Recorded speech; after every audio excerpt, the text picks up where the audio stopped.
Assalamualaikum warahmatullahi wabarakatuh. Kami mahasiswa Undira akan menjelaskan mengenai sosioekonomi dari mata kuliah bisnis internasional yang diampu oleh Ibu Dr. Purwani Puji Utami, SE, MPD. Dan berikut anggota kelompok kami. Yang pertama Ahmad Rokib, Atok Awaludin, Edi Joko Prayitno, Febri Arisandi. Slide selanjutnya.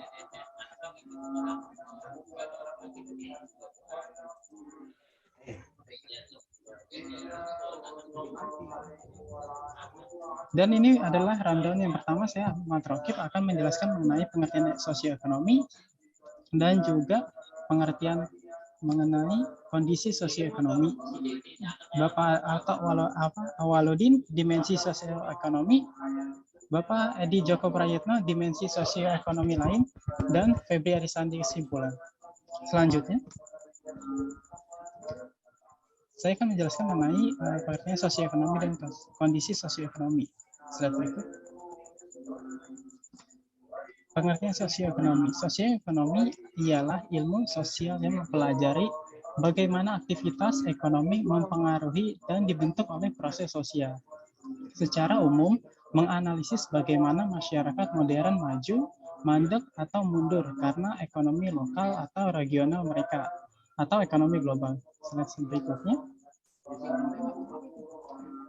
Yang kedua ialah kondisi sosioekonomi masyarakat. Menurut Yayuk Yuliati yang dikutip oleh Jainal Arifin menjelaskan bahwa kondisi sosial ekonomi sebagai kaitan antara status sosial dan kebiasaan hidup sehari-hari yang telah membudaya bagi individu atau kelompok, yang dimana kebiasaan hidup yang membudaya ini biasanya disebut dengan culture activity.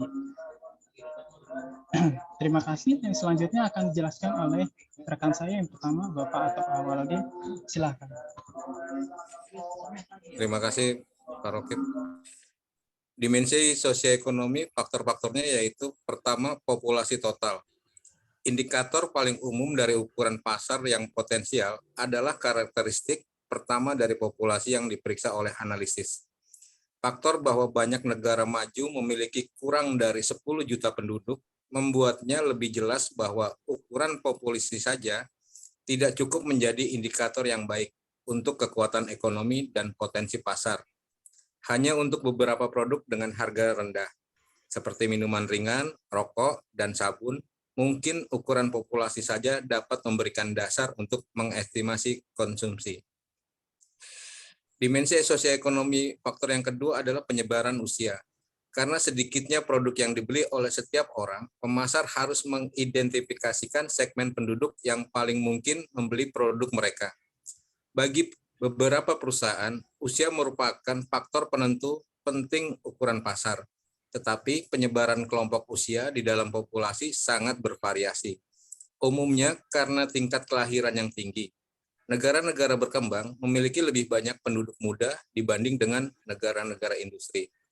Dimensi sosioekonomi faktor yang ketiga adalah kekhawatiran negara maju. Pada tahun 2025, Jepang dengan penduduk lanjut usia yang tumbuh paling cepat di dunia industri akan memiliki penduduk berusia lanjut dengan jumlah 2 kali lipat dari jumlah anak-anak. Cadangan dana jaminan sosial pemerintah akan mengering karena biaya pensiun dan kesehatan untuk orang yang berusia lanjut, yang diprediksikan akan menghabiskan 73% dari pendapatan nasional.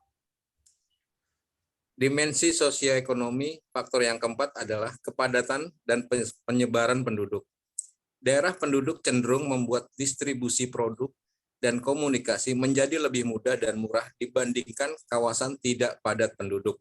Kepadatan penduduk merupakan ukuran jumlah penduduk per unit wilayah, penduduk per kilometer persegi atau mil persegi. Penyebaran penduduk merupakan ukuran bagaimana penduduk tersebar di dalam wilayah suatu negara.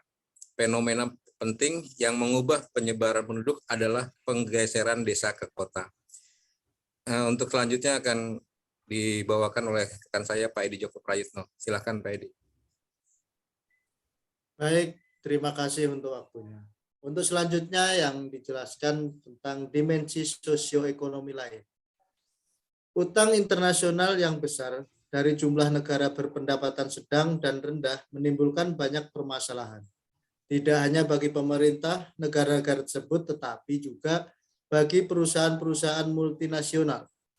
Jika sebagian besar devisa yang diperoleh suatu negara tidak dapat digunakan untuk mengimpor komponen-komponen yang digunakan dalam produk-produk lokal, maka industri-industri lokal harus membuatnya sendiri atau perusahaan-perusahaan yang mengimpornya harus menghentikan produksi.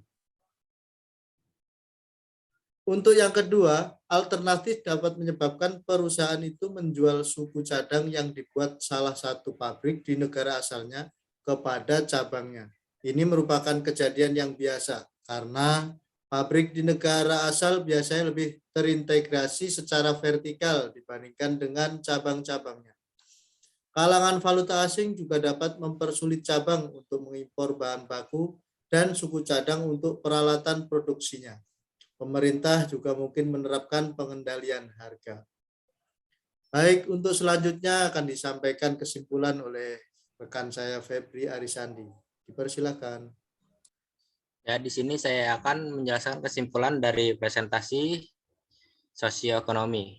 Sosioekonomi adalah ilmu sosial yang mempelajari bagaimana aktivitas ekonomi mempengaruhi dan dibentuk oleh proses sosial. Sosioekonomi ialah kajian hubungan antara aktivitas ekonomi dan kehidupan sosial. Jurusan ini sering dianggap sebagai disiplin menggunakan teori dan kaidah dari sosiologi, ekonomi, sejarah, psikologi, dan banyak yang lain.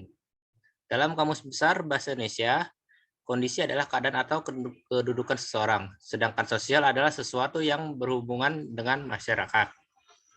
Dimensi sosioekonomi meliputi populasi total, distribusi umur, keprihatinan di negara maju, kepadatan, dan distribusi penduduk.